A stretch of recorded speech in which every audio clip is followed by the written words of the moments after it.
Bien, vamos a dar un tiempecillo para que los niños salgan en orden a ser instruidos por las maestras, las buenas maestras que tenemos, ¿verdad?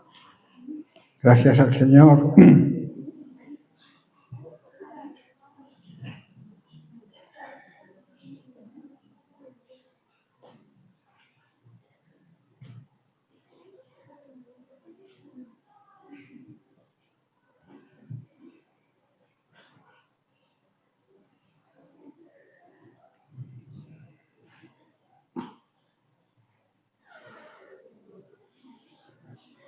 Bien, pues bienvenidos a todos, un saludo fraternal en el amor del Señor, también por aquellos que nos siguen a través de las redes sociales y los que nos visitan por primera vez, sean bienvenidos. Esta es la casa del Señor y está abierta para todos aquellos que vengan a recibir de su palabra, de su mensaje, de ese maná que Él tiene para nosotros hoy.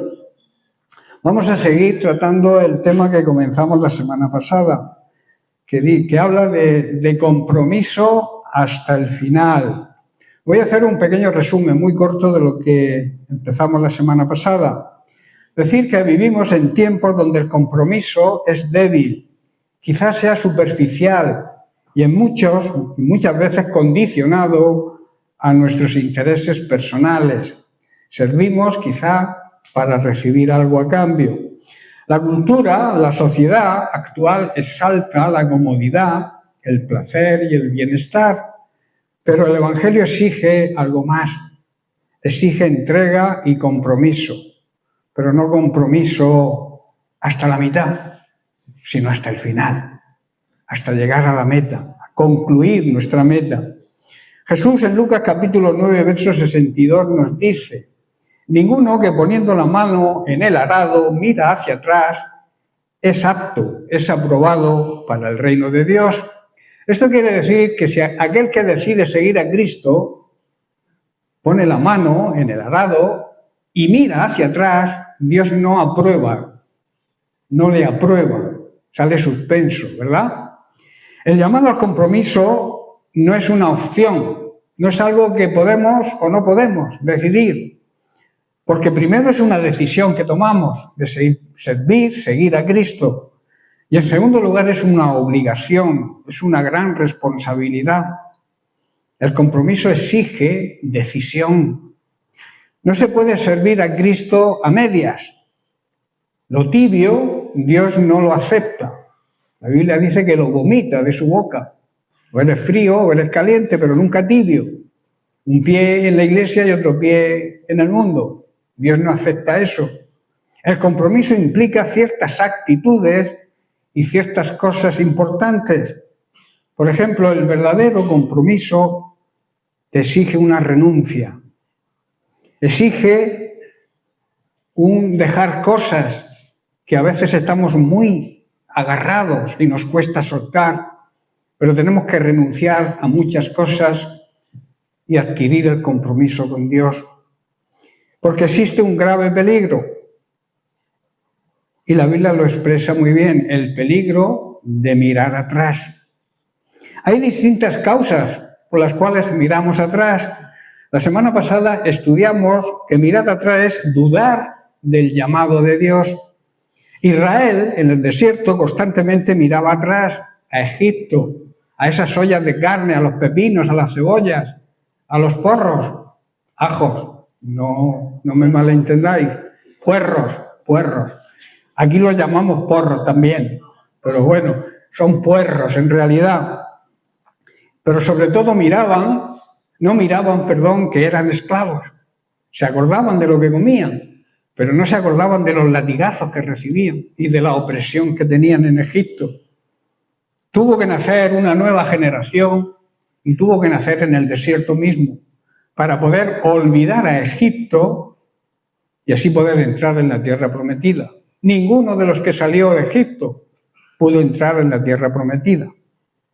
El desierto no es una opción, el desierto es una necesidad. Debemos confiar precisamente cuando Dios nos lleve al desierto, porque es un proceso que Él tiene para nosotros. Dios en el desierto jamás nos va a abandonar. nos está formando para que podamos heredar sus promesas. El desierto hoy es parte del plan de Dios para que aprendamos a depender de Él. El desierto son los problemas, las dificultades de esta vida, de esta leve tribulación pasajera que decía Pablo, refiriéndose a lo corto, a lo efímero que es la vida. Jesús dice que mirar atrás nos descalifica. Estamos analizando precisamente qué significa mirar atrás y hoy vamos a tratar la segunda causa. Mirar atrás es volvernos al pasado. La mujer de Lot miró atrás y se convirtió en estatua de sal. Mirar atrás es volverse al mundo, al pecado, a la vieja naturaleza y pecaminosa manera de vivir. El cristiano verdadero ha dejado todo esto atrás y no se acuerda, no mira atrás. Pablo en Filipenses capítulo 3, verso 13 nos dice: hermanos, yo mismo no pretendo haberlo ya alcanzado. Se refiere a la perfección humana. Pero dice, una cosa hago, olvidando ciertamente lo que quedó atrás. Pablo jamás miró atrás. Y extendiéndome a lo que está por delante. Debemos concentrarnos solo en olvidar el pasado y fijar la mirada en lo que tenemos por delante. Lo que hicimos ayer no nos vale. Hoy tenemos que hacer cosas nuevas para el Señor. No podemos justificar nuestra vida cristiana en lo que ya hicimos, sino en lo que vamos a hacer. Amén. Tenemos que ir avanzando sin mirar atrás. A veces muchos recuerdan lo que han hecho para el Señor y se justifican, se quieren justificar ante Dios por lo que ya han hecho. Y muchos tienden a abandonar. Pero eso no es un compromiso verdadero, un compromiso hasta el final. Debemos, por tanto, concentrarnos, olvidar lo que hemos hecho y fijar nuestra mirada en lo que vamos a hacer. Amén. No podemos vivir cada día, debemos comenzar de nuevo con el Señor, una experiencia nueva con el Señor. No podemos justificarnos haciendo un balance de lo que hemos hecho hasta ahora.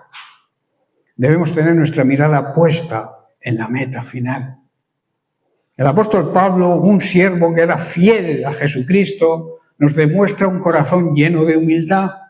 No habla como quien ha llegado a la meta ya, sino como quien aún sigue corriendo hacia la meta.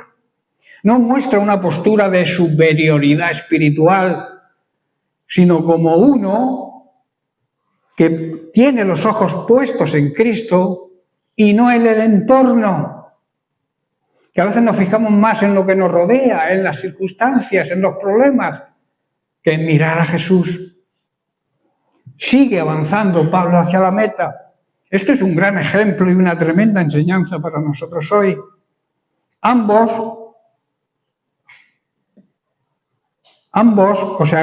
ideas son totalmente contrarias. El hacer un balance de lo que hemos hecho ante Dios para justificarnos no nos sirve. Tenemos que continuar hacia la meta. Un atleta que corre y se para a mitad del camino fracasa. Tienes que llegar a la meta. Tienes que cumplir tu compromiso con Dios hasta el final. Jesucristo cumplió su compromiso.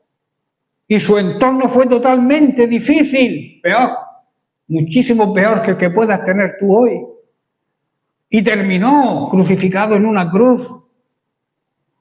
Y a veces nos quejamos, porque el hermano me ha mirado de mala manera, o yo qué sé, cualquier tontería por ahí nos afecta.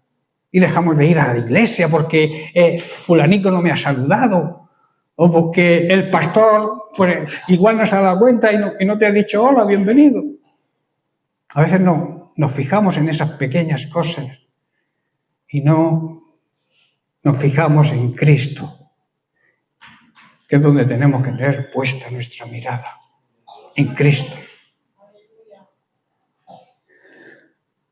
Algunos cambian de iglesia porque se creen superiores a los demás. Se les queda pequeña la iglesia donde están porque ellos tienen un aire de superioridad espiritual. No se dan cuenta que eso es orgullo y soberbia. Debemos reconocer nuestra pobreza espiritual. Es desde la humildad que podemos crecer espiritualmente. Tú vas a crecer espiritualmente cuando seas humilde de verdad, como Jesús nos enseña a ser. Aprended de mí, que soy muy humilde y manso de verdad. Humilde significa reconocer nuestros errores, pedir perdón cuando toque, perdonar. Ser humilde significa que yo puedo estar equivocado y también significa que dependemos de Dios. Y si somos algo o tenemos algo, ¿ya me habéis muteado? ¿Qué pasa ahora? Por eso digo que es desde la humildad donde podemos crecer realmente espiritualmente. Yo me voy de una iglesia porque quiero crecer. Primero nace, porque para crecer primero hay que nacer. Si no has nacido de nuevo, por mucho que te creas espiritualmente superior a otro, no sirves para el reino. Eso es una realidad. La persona orgullosa y soberbia y que menosprecia el lugar donde sirve al Señor y que Dios lo plantó, jamás crecerá espiritualmente. Jesús en el Sermón del Monte, Mateo capítulo 5, verso 3, dijo: bienaventurados los pobres de espíritu, porque de ellos es el reino de los cielos. Jesús comienza el Sermón del Monte con una palabra que sorprende: bienaventurados los pobres. Pero no habla de pobreza material, habla de pobreza espiritual. ¿Quién son estos pobres? ¿Y por qué son bienaventurados? ¿Por qué son felices, dichosos, bendecidos? ¿Por qué? ¿Qué es ser pobre espiritual? No se refiere a la tristeza, quizá, al cansancio, a la falta de ánimo, ni a la baja autoestima. Ser pobre en espíritu es tener un corazón humilde delante de Dios. Es reconocer que no tenemos nada que ofrecerle a Dios para ganar su favor. Es decirle a Dios: Señor, no tengo méritos, ni fuerza, ni justificación, solo te tengo a ti para que suplas mi necesidad. Eso es ser pobre en espíritu. Es el mismo espíritu de la parábola del publicano que decía: Dios, sé propicio a mí, pecador. En otras palabras, ten compasión de mí, porque soy un pecador. ¿Por qué son bienaventurados? Porque la humildad es la puerta al reino de los cielos. Dios no llena vasos orgullosos y prepotentes. Él llena vasos que están y se reconocen que necesitan ser llenados. El cielo no es para los autosuficientes, orgullosos y soberbios, sino para los que vienen a Él con un corazón rendido de verdad. En el Salmo 51, verso 17, David declara, después de arrepentirse de sus graves pecados, dice: al corazón contrito y humillado no despreciarás tú, oh Dios. La pobreza espiritual debemos demostrarla cada día, porque siempre tenemos que aprender cosas nuevas del Señor. Siempre tenemos que conocerle más. Siempre tenemos la necesidad de conocer más a Dios. Por eso nos llamamos pobres espirituales, porque queremos más de Dios, necesitamos más de Dios. Cuanto más cerca estás de Dios, más conscientes somos de nuestra pobreza espiritual. Lo que produce orgullo y prepotencia es cuando vivimos, aunque creamos que estamos cerca, vivimos alejados de Dios. Eso causa prepotencia. Como alguien dijo, Dios no ayuda a los que se ayudan a sí mismos. Dios ayuda a los que no pueden ayudarse y reconocen su necesidad de conocer a Dios cada vez más. Es una necesidad ser pobre en espíritu. para entrar en el reino de los cielos. Debemos venir al Señor con sencillez y humildad y decirle: Señor, si te tengo a ti, lo tengo todo. Pero sin ti, ni soy ni tengo nada. Por eso tenemos que estar plantados y arraigados donde Dios nos coloca. Quiero hablar de este tema. Donde Dios te planta, allí tienes que florecer y dar fruto. Debemos fijarnos no en nuestra manera de ver las cosas, sino pensar que cuando Dios te planta en un lugar, no es ninguna persona quien te planta, es Dios, es el propósito de Dios quien te planta. Es el plan concreto de Dios. Donde Dios nos planta debemos echar raíces, crecer y llegar a la meta. El crecer no depende del lugar, depende de la actitud de nuestro corazón y sobre todo de nuestra obediencia a Dios. En el Salmo 92, versículos 12 y 14, el salmista dice: el justo, la persona justificada por Dios, la persona declarada inocente ante Dios porque ha confesado sus pecados, ha reconocido sus pecados, se ha alejado de ellos, tiene la misericordia de Dios y la salvación. El justo dice que florecerá como la palmera, crecerá como cedro en el Líbano. Dice: plantados en la casa de Dios, en los atrios de nuestro Dios, florecerán. Aún en la vejez darán fruto, estarán vigorosos, fuertes y verdes. Aún en la vejez. La vida cristiana no es un camino de improvisar, sino un recorrido diseñado por Dios. Nunca por nuestros intereses personales o por nuestra conveniencia. Cada creyente tiene un lugar donde Dios lo ha plantado, un hogar donde Dios te ha puesto, una ciudad donde vives, una iglesia donde Dios te ha plantado también, un ministerio que Dios te ha concedido para que lo desarrolles en el lugar donde te planta. Por tanto, no es algo, no es propósito humano, es un propósito divino. Y donde Dios nos planta, es donde Él espera que florezcamos, crezcamos y alcancemos la meta que Él ha trazado para nosotros. Dios no improvisa nada, no piensa hoy una cosa y a la semana que viene otra. Dios no cambia de idea. Dios establece su voluntad y nosotros la seguimos o no la seguimos. Pero la voluntad de Dios está ahí. Alguien dijo: no hay que desarraigarse de la maceta donde Dios nos ha plantado para plantarnos en otra, con la excusa de crecer. Dios espera que crezcamos y demos fruto en el lugar, en la iglesia, que Él mismo nos plantó. Recuerda que hemos sido plantados por Dios. No te ha plantado ningún hombre, ninguna persona. Si estás en un lugar, si estás en este lugar, es porque Dios te ha plantado aquí, en este lugar. Y aquí es donde tienes que dar fruto, florecer. No es una semilla que cayó por casualidad, sino que fue puesta con una intención y un propósito final de parte de Dios. Hay un ejemplo bíblico muy claro. José fue plantado en Egipto, ¿verdad? No por decisión propia, sino por la soberanía de Dios. Aunque sus hermanos lo vendieron, luego pasó 1000 calamidades, lo encarcelaron inocentemente.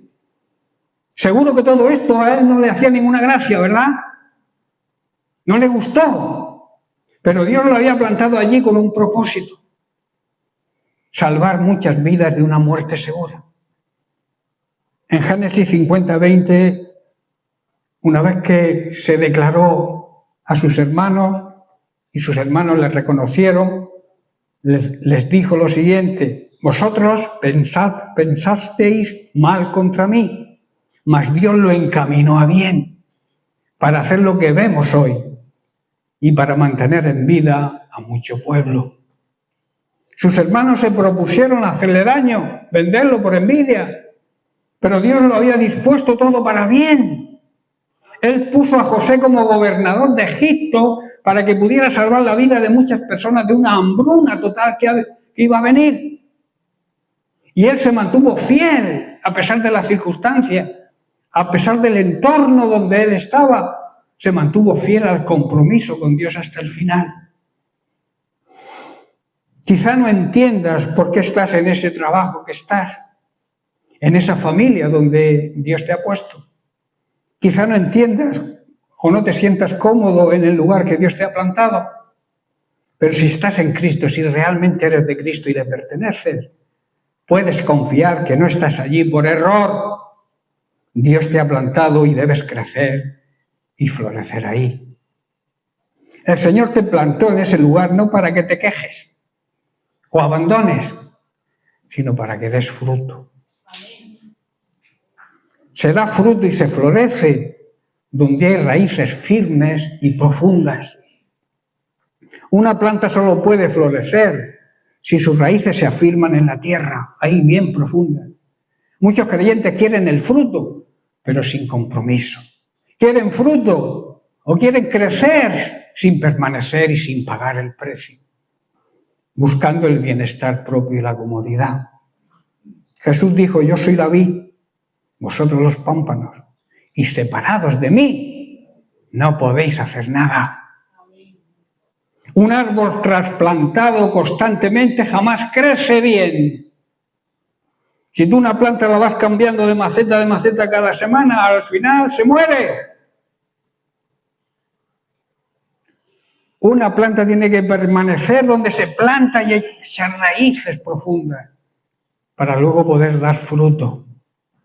Muchos cambian de iglesia, de amistades, de responsabilidades, buscando su propia comodidad. Pero no se puede crecer sin ser constantes y perseverantes en nuestro compromiso con Dios, que debe ser, como venimos estudiando, hasta el final. La bendición está en la perseverancia, la constancia, que son cualidades de la paciencia. No puede haber bendición en la inconstancia y mucho menos en el abandono. Dios no nos planta para que escapemos en tiempos difíciles, vayamos corriendo en tiempos difíciles, sino que profundicemos nuestras raíces en Él, en el Señor. Debemos crecer a pesar del entorno. El versículo que estamos tratando dice: el justo florece como la palmera y como el cedro del Líbano. Ambos árboles crecen en entornos difíciles, ¿verdad? La palmera crece en el desierto, con calor, con escasez, sin agua, pero se mantiene firme y fructífera. A una palmera no la tumbas tú fácilmente, ¿verdad? Aunque esté plantada en medio del desierto, que es un mal entorno, ¿verdad? El cedro crece en las alturas del Líbano, donde hay viento, frío y soledad, pero su madera es preciosa e incorruptible. Dios no necesita cambiar tu entorno, necesita cambiarte a ti. Y para cambiarte a ti, tú tienes que poner de tu parte y permanecer hasta el final. Él necesita que permanezcas firme para formarte en medio de la dificultad. Tu entorno no va a marcar tu crecimiento, sino tu voluntad de servicio a Dios. Lo que importa es quién te plantó y dónde estás echando raíces. Crecer es avanzar hacia la meta, no pararte y abandonar. Dios no nos planta solo para que sobrevivamos, sino para que demos fruto, que acabemos la carrera y que lleguemos a la meta. La vida cristiana no es estática, no es pasiva, es progresiva y activa. Pablo en Filipenses 3:14 dice: prosigo, sigo a la meta, al premio del supremo llamamiento de Dios en Cristo. Porque es Cristo quien nos llama y es un llamamiento supremo. Supremo significa lo más grande. El creyente no debe vivir de glorias pasadas. Vive con la mirada en Cristo y con la determinación y el propósito de avanzar. Yo preguntaría, ¿dónde estás plantado hoy? No es el propósito de Dios que no estés creciendo. No es el propósito de Dios que no madures. No es el propósito de Dios que estés estancado. Si es así, debes recordar que tu crecimiento, tu madurez y tu avance no depende del lugar donde Dios te plantó, sino la actitud de tu corazón de obedecer y proseguir hacia la meta, sin mirar atrás, ni tampoco mirar tu comodidad o interés personal. Si es así, debes recordar todo esto. El crecimiento no es una opción para el creyente, es una evidencia, es una señal de nuestra verdadera vida cristiana, sin importarnos el entorno y las circunstancias que estamos atravesando. Por eso el crecimiento no es una opción para el creyente, es la evidencia de una vida cristiana verdadera. Nuestra meta debe ser imitar y ser como Cristo. No se trata solo de éxito o productividad personal. Esto nos puede llevar al orgullo espiritual. La meta es ser conformados a la imagen de Cristo. Todo crecimiento verdadero nos lleva, nos obliga a reflejar cada vez más a Jesús. Jesús lo que empezó lo terminó, ¿verdad? ¿Qué hubiera sido de nosotros si hubiera abandonado? ¿Dónde estaríamos tú y yo si Jesús hubiera abandonado a la mitad del camino? Jamás miró atrás. El entorno no fue entorno fácil, ¿verdad? Lo persiguieron, lo azotaron, le clavaron en una cruz. El entorno no era el entorno ideal, pero él prosiguió a la meta. Porque su gozo era no el sufrimiento, el gozo de su sufrimiento no era la realidad de su sufrimiento, sino que nos veía a nosotros salvos. Ese era su gozo. Por eso despreció la cruz, o sea, lo que le ocurrió en la cruz. Despreció la afrenta pública que sufrió. Recordemos que lo crucificaron desnudo. Despreció todo eso por amor a nosotros. Jamás apartó su mirada de la meta y del propósito final. Jamás le dijo al Padre, Padre, yo quiero abandonar. No crezco espiritualmente donde estoy, yo quiero abandonar. O quiero que cambies los planes, porque esto de morir en una cruz a mí como que no me agrada. Jesús no hizo eso, ¿verdad? Jesús prosiguió a la meta final, viendo el resultado. El fruto del Espíritu es el carácter de Cristo en nosotros. Si estás plantado, si estás arraigado, tu fruto debe parecerse al fruto que dio Cristo. No importa tanto cuánto haces, sino en quién te estás convirtiendo, si te pareces cada vez más a Cristo o no. No importa lo que hagas, si no te pareces a Cristo o no te vas pareciendo cada vez más a Él. No importa lo que hagas ni lo que digas. Para Dios no vale. Pablo ya lo decía, sufro dolores de parto, padezco como una mujer en sus preñeces por ver el carácter de Cristo formado en ellos, en nosotros, porque eso es de aplicación para nosotros hoy.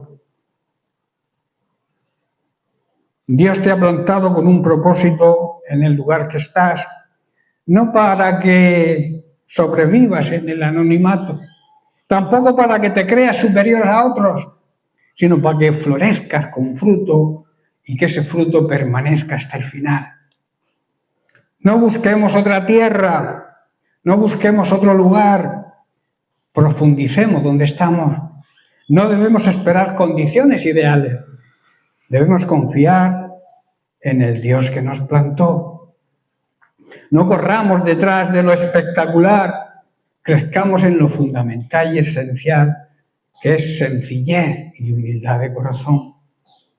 Donde Dios te planta, debes florecer con fe, debes crecer con fidelidad, debes ser fiel y debes llegar a la meta con esperanza, sabiendo que nos espera la corona de vida que estudiamos hace unas semanas, lo que significa que no habla de salvación, habla de un premio, de una recompensa que tienen aquellos que son fieles a Dios hasta el final, aquellos que no abandonan y siguen, pese a las circunstancias y los problemas.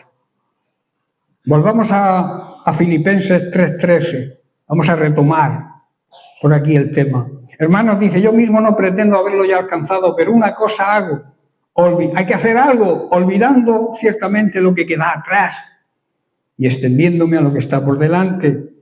Este versículo es un llamado a dejar atrás lo que estorba y avanzar con determinación hacia el propósito eterno de Dios. Y esto en medio de una generación que fácilmente se estanca en su pasado, quizá, ya sea en las glorias o en los fracasos. Una generación que fácilmente se cansa y abandona. La palabra de Dios por boca de Pablo nos recuerda, yo mismo no pretendo haberlo ya alcanzado. Vemos la humildad que demuestra Pablo y que debe haber en el progreso de nuestra carrera hacia la meta. Pablo no se consideraba perfecto. Y estamos hablando de un hombre que era un gran evangelista, el apóstol de los gentiles, escritor de media Biblia, el que fue arrebatado al tercer cielo, tuvo el privilegio que Dios le mostrara el cielo, el que padeció por amor a Cristo. Y Pablo nos demuestra su humildad diciendo, todavía no lo he alcanzado. Qué gran contraste con tantos llamados creyentes que hoy se creen ya perfectos, como si no tuvieran nada más que aprender. Lamentablemente hay cristianos así. Hoy hay corrientes nuevas, tendencias, que dicen que se puede ser cristiano y seguir a Cristo desde casa, o por televisión, o por las redes sociales. Esto es una gran mentira del mismo diablo para robar nuestra salvación, para matarnos espiritualmente y para destruir nuestra vida y nuestra familia. Esta declaración de Pablo muestra la humildad que debe existir para que podamos crecer de verdad espiritualmente. Cuanto más se conoce a Cristo, más conscientes somos de lo que nos falta por crecer. En Efesios 4:13 vemos el propósito de Cristo al constituir los 5 ministerios. Este era el propósito, para que todos lleguemos a la unidad de la fe, para que todos creamos de la misma manera y también del conocimiento del Hijo de Dios, conocer cada vez más a Cristo, a un varón perfecto, a la medida de la estatura de la plenitud de Cristo. Esa es la meta que Dios quiere que tengamos, crecer a la imitación de Cristo. Cristo es el modelo a seguir. Aquel que está satisfecho con su estado espiritual deja de avanzar, deja de crecer. El que reconoce su necesidad es el que sigue creciendo. ¿Estáis entendiendo? Un río, digamos, profundo, fluye silencioso, no se oye, ¿verdad? Símbolo de madurez. Mientras que un arroyo superficial, símbolo de inmadurez, hace mucho ruido, ¿verdad? Así es el alma del creyente maduro, callada, humilde, pero en constante movimiento hacia Dios. El alma del creyente inmaduro, mucho ruido, pero poca profundidad espiritual. Pablo sigue diciendo, una cosa hago. Vemos la decisión de un propósito firme, único, continuar avanzando y nunca abandonar. Y mira que tuvo problemas Pablo en su vida, ¿verdad? Pablo no era un hombre de ideas y propósito disperso. Él tenía una sola meta, una pasión que absorbía todas las demás. Conocer más a Cristo y llegar a ser semejante a Él. Esa era la visión, el propósito de Pablo. Yo te pregunto, ¿cuál es tu una cosa hago? Hay quienes hacen muchas cosas, pero no logran nada. E incluso le pasan factura a Dios por lo que hacen. Pablo había centrado su vida en el propósito eterno. Vivimos en días de distracción. de múltiples voces, se oyen cada vez más voces, cada vez más ideas, más sectas, más doctrinas falsas y muchos y diferentes caminos para seguir. Pero solamente hay una verdad, solamente hay una verdadera vida y solamente hay un verdadero camino. Cuando nos salimos de ahí y oímos todas las voces que se oyen de falsos ministros, falsos profetas, falsas iglesias, falsos hermanos, que abundan, por cierto. El cristiano verdadero debe decir, como el salmista David, Salmo 27, verso 4, una cosa le he pedido a Dios, buscaré que esté yo en la casa del Señor todos los días de mi vida. ¿Para qué? Para contemplar la hermosura de Dios y para inquirir, o sea, para indagar, averiguar y examinar cuidadosamente en su santo templo. Yo te preguntaría, ¿cuál es la pasión que gobierna nuestra vida? Nuestro deseo es figurar, incluso despreciando a los demás. ¿Qué ocupa nuestros pensamientos? ¿Qué ocupa nuestro tiempo? Si no es Cristo, la respuesta a estas tres preguntas, es tiempo de volver a centrar nuestro corazón y nuestra mirada en Él.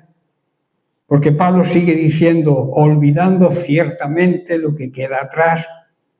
Esto nos habla de una liberación del pasado. Hay quienes viven mirando hacia atrás, recordando sus fracasos, sus enfermedades, sus culpas, sus heridas, o incluso sus glorias y éxitos pasados. Pero el apóstol dice, olvidando. No se trata de amnesia, sino de no permitir que el pasado nos detenga en el presente y repercuta en nuestro futuro. Pablo tenía un pasado que podía haberlo paralizado. Fue perseguidor de la iglesia, pero también tenía un pasado glorioso. Revelaciones, milagros, frutos. Sin embargo, no se quedó ahí. Él dice que proseguía hacia la meta. El pasado puede ser una mala ancla si no la soltamos. Justificarnos ante Dios por lo que hemos hecho en el pasado es como un ancla que nos hace que no crezcamos espiritualmente. Cristo nos llama a vivir el presente con los ojos puestos en el futuro. Nunca mirar atrás. Y Pablo acaba diciendo, y extendiéndome a lo que está delante. Esto habla de esfuerzo, habla de valentía hacia un futuro glorioso, aún en medio de los problemas y circunstancias y sufrimientos de la vida. Pablo fue ejemplo de sufrimiento y Jesús fue el campeón del sufrimiento. Y él dijo, extendiéndome a lo que está por delante. En 2 Corintios capítulo 11, verso 24 al 28, Pablo nos recuerda, pero no para vanagloriarse, sino para que sepamos que tenemos que pasar por ciertas dificultades para llegar a la meta. De los judíos 5 veces he recibido 40 azotes menos 1. 3 veces he sido azotado con varas, 1 vez apedreado, 3 veces he padecido un naufragio. 1 noche y un día he estado como náufrago en alta mar, en caminos muchas veces, en peligros de ríos, peligros de ladrones, peligros de los de mi propia nación, peligros de los gentiles, peligros en la ciudad, peligros en el desierto, peligros en el mar, peligros entre falsos hermanos,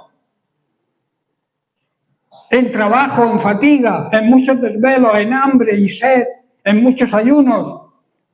Quizá no porque él quería ayunar, sino porque no podía comer o no tenía que comer. En frío, en desnudez. Y además, escuchar bien lo que más le preocupaba. Además de todas estas cosas, lo que sobre mí se agolpa cada día es la preocupación por la iglesia. Tremendo, ¿verdad? Tremendo lo que Pablo sufrió. Pero él no abandonó jamás. Siguió. Y pudo decir al final, he terminado mi carrera. Y sé que me espera. O sea, aseguraba, tenía la certeza que le esperaba la corona en la vida. El regalo, el premio, no la salvación, porque la salvación no se hace por obras. Sino que Dios premia a sus hijos fieles y obedientes con regalos. No todos tendremos la misma recompensa en el cielo. La salvación sí, pero las recompensas serán diferentes a nuestra fidelidad a Él. Pablo fue fiel hasta el final, acabó su carrera. ¿Cuántos creyentes hoy se quejan del esfuerzo que hacen por servir al Señor o asistir a la iglesia? Hace calor, pues no voy. ¿Por qué no ha ido a la iglesia el domingo, hermano, hermana? Porque hacía mucha calor. Y muchos también abandonan.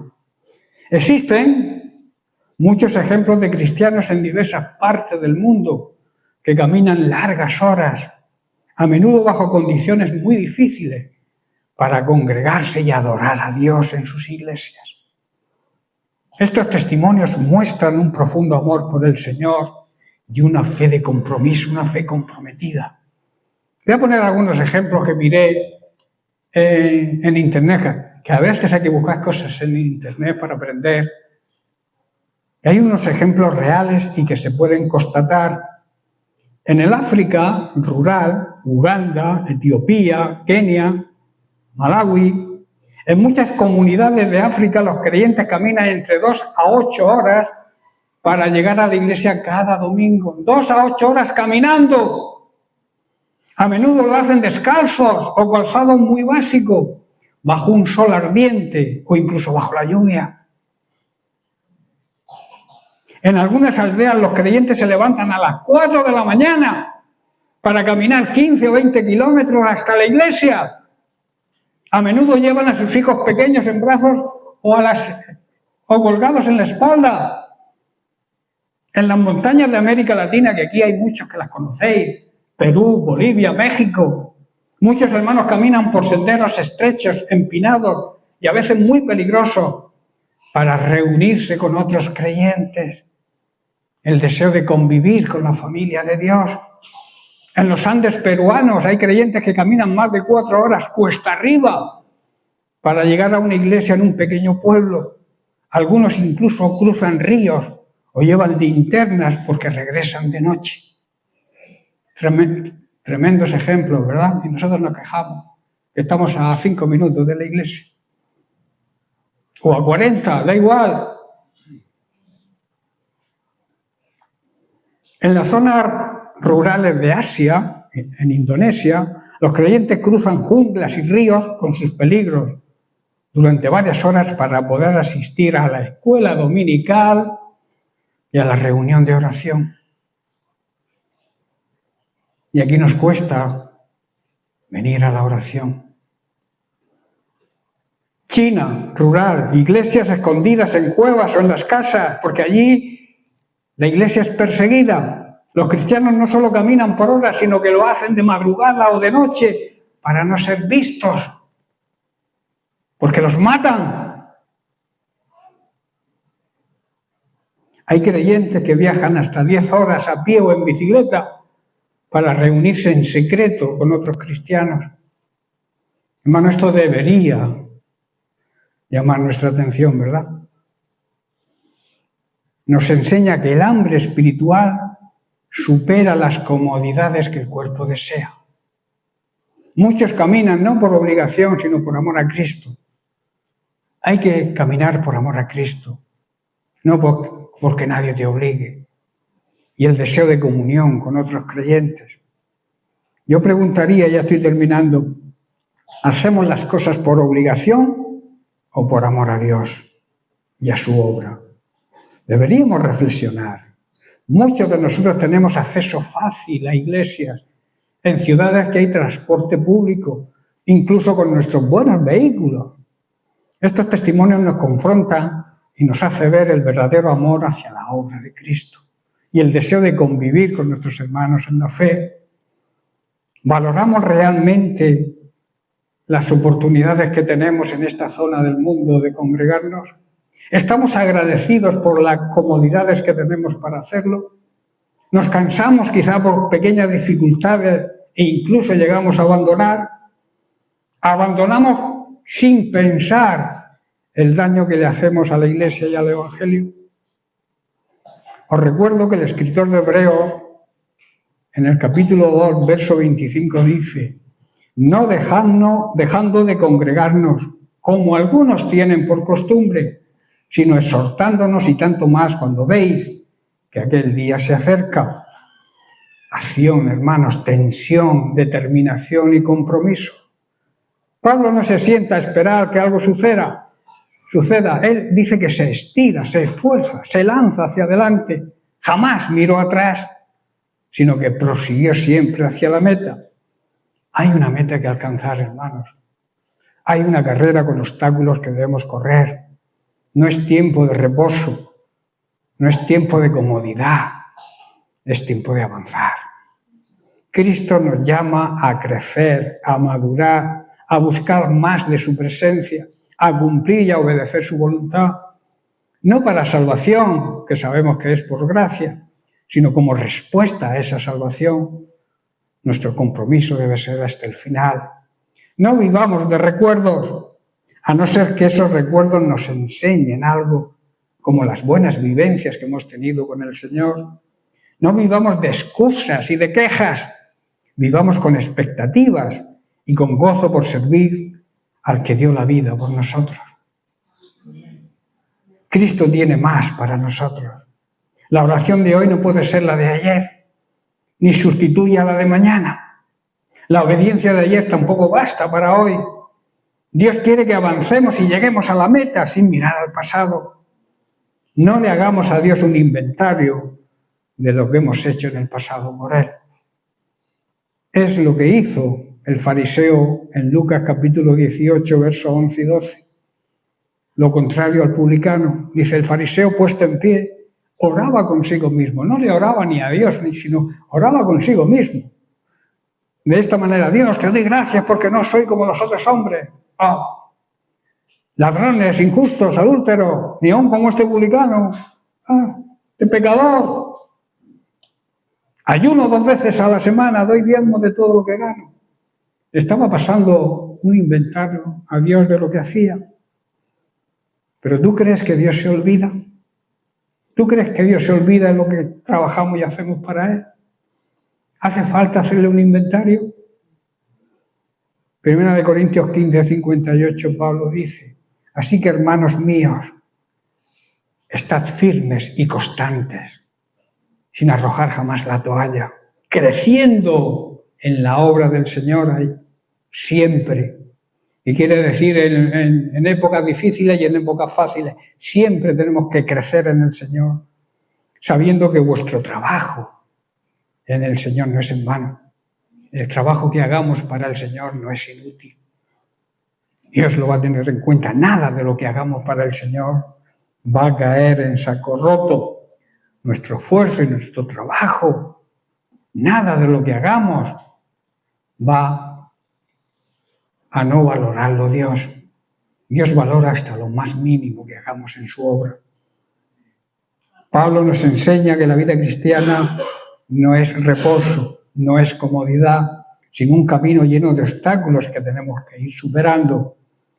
Hoy el Señor, y termino, nos dice que seamos humildes y pensemos que aún no hemos llegado, que enfoquemos nuestra mirada en la meta sin mirar atrás, que seamos libres del pasado, que seamos valientes y que avancemos hacia la meta, allá donde Dios nos ha plantado.